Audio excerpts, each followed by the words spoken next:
Assalamualaikum warahmatullahi wabarakatuh. Allahumma sholli ala Sayyidina Muhammad wa ala ali Sayyidina Muhammad.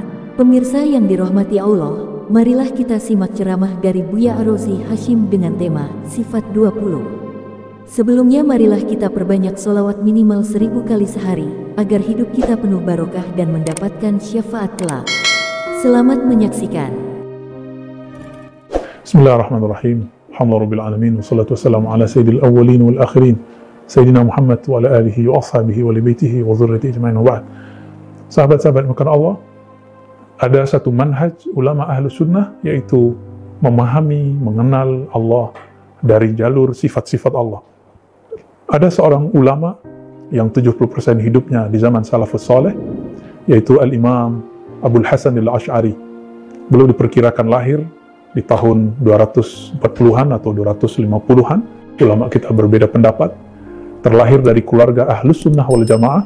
Nama ayahnya Syekh Ismail, ibunya kemudian menjanda, ayahnya wafat, tapi sebelum wafat dia berwasiat supaya anaknya tetap belajar kepada seorang imam Ahlus Sunnah, murid Imam Ahmad ibn Hanbal. Namanya Al-Imam Zakaria As-Saji.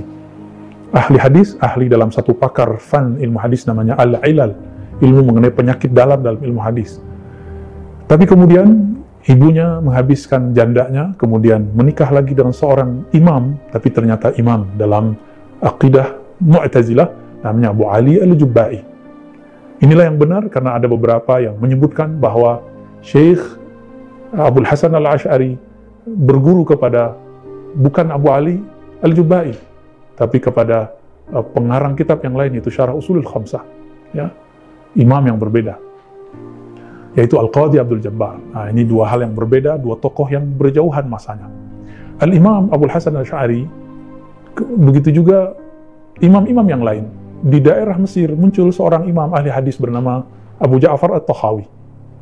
Sedangkan di daerah Samarkand muncul seorang imam sunnah bernama Muhammad Abu Mansur Al-Maturidi. Alhamdulillah kami diizinkan Allah pernah berziarah ke Imam Abu Mansur. Mereka semua hidup di masa yang berbeda, tapi meyakini sifat Allah dengan cara yang sama, tapi pengistilahannya muncul belakangan. Mereka meyakini inti-inti dari sifat Allah yang kemudian kita kenal dengan sebutan sifat 20 atau sifat 13. Ini sangat aneh, teksnya hampir sama, mereka menyebutkan sifat-sifat wajib Allah hampir sama, manhaj mereka menafsirkan sifat Allah hampir sama, padahal secara fisik tidak ada riwayat yang mengatakan mereka bertemu, meskipun secara tahun mereka berdekatan. Imam Tahawi wafat di awal tahun 320-an atau lebih tepatnya 321. Sedangkan Imam Al-Ash'ari wafat tahun 324. Imam Al-Maturidi wafat tahun 333. Mereka kemudian mengajarkan murid-muridnya, khususnya Imam Abul Hasan Ash'ari lebih populer karena beliau dulu tinggal di kota metropolitan, kota pusat peradaban. Inilah yang membuat mazhab atau manhaj Imam Ash'ari lebih populer dari manhaj Tahawi ataupun Maturidi. Imam Abul Hasan Ash'ari kemudian mengajarkan murid-muridnya Al-Bahili, imam-imam Ruwaim, dan imam-imam yang lain, akidah yang belakangan oleh Imam Sanusi disebut dengan sifat 20. Apakah ini pembatasan? Tidak. Dalam teks Imam Sanusi, misalnya dalam As-Sanusi Al-Kubra, biasa di pesantren disebut kitab Ummul Barahin, yang dihasyah disyarah oleh Imam Ad-Dusuqi, biasa dikaji di kelas 5, kelas 6, atau kelas 7 di pesantren. Imam As-Sanusi mengatakan, wa mimma yajibu li maulana ala wa azza ishruna sifah. Di antara yang wajib bagi Allah Ta'ala, di antara, ini kata kuncinya, wa mimma, di antara yang wajib bagi Allah Ta'ala, yang mesti diketahui oleh seorang mu'allaf, seorang mukallaf, seperti kita, adalah 20 sifat, ishruna sifah. 20 ini wajib. Kebalikannya adalah mustahil, berarti menjadi 40. Lalu ada sifat Nabi, 4, yang kita sudah hafal dari kecil, begitu juga mustahilnya 4. Lalu ada satu sifat jaiz pada Allah, lalu ada satu sifat jaiz pada Rasulullah.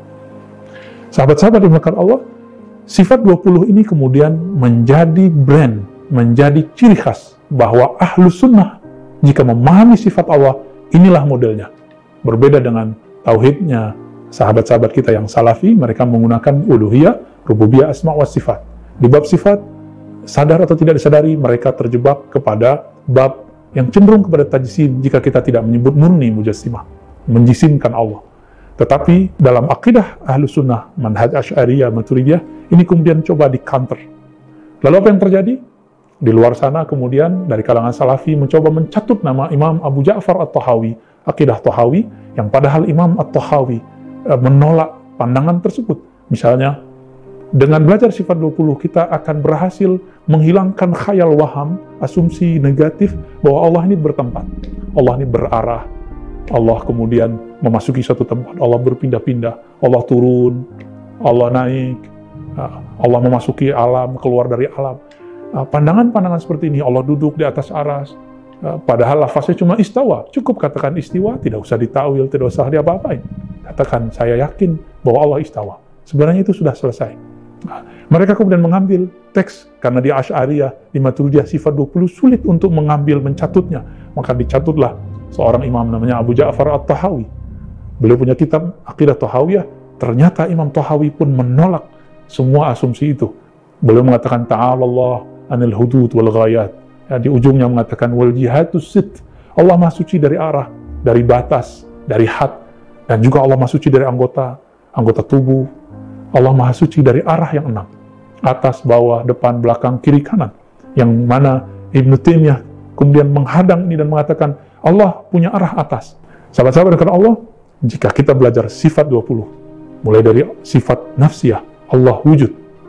Karena wujud Allah bukanlah wujud benda, maka Allah tidak perlu bersifat seperti benda. Apa sifat benda? Benda itu bersifat mesti bertempat. Akal kita sulit, bahkan tidak bisa menerima ada suatu barang, suatu zat tidak ada pada suatu tempat. Karena itu zat termasuk zat benda. Bagaimana dengan zat Allah? Zat Allah bukanlah benda, maka Allah Maha Suci dari benda. Ini sebagai contoh. Tapi di luar sana, orang-orang yang mengaku dirinya membawa ajaran Salafi mengatakan sesuatu yang wujud mesti dia berada di satu tempat. Siapa yang mengatakan Allah tidak berarah, tidak bertempat, berarti dia meyakini Allah tidak ada. Inilah logika yang kemudian berbeda.